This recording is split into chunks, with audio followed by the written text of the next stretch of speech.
Hey guys, how's it going? Today we'll be calculating the momentum of an asset. So the momentum is simply a measure of an asset's speed or strength at which the price is changing over a certain period of time. So let's get started. It's quite a simple calculation.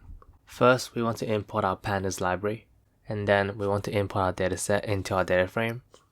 The momentum calculation is a very simple calculation. You pretty much just need to find the difference between your closing price and some previous closing price.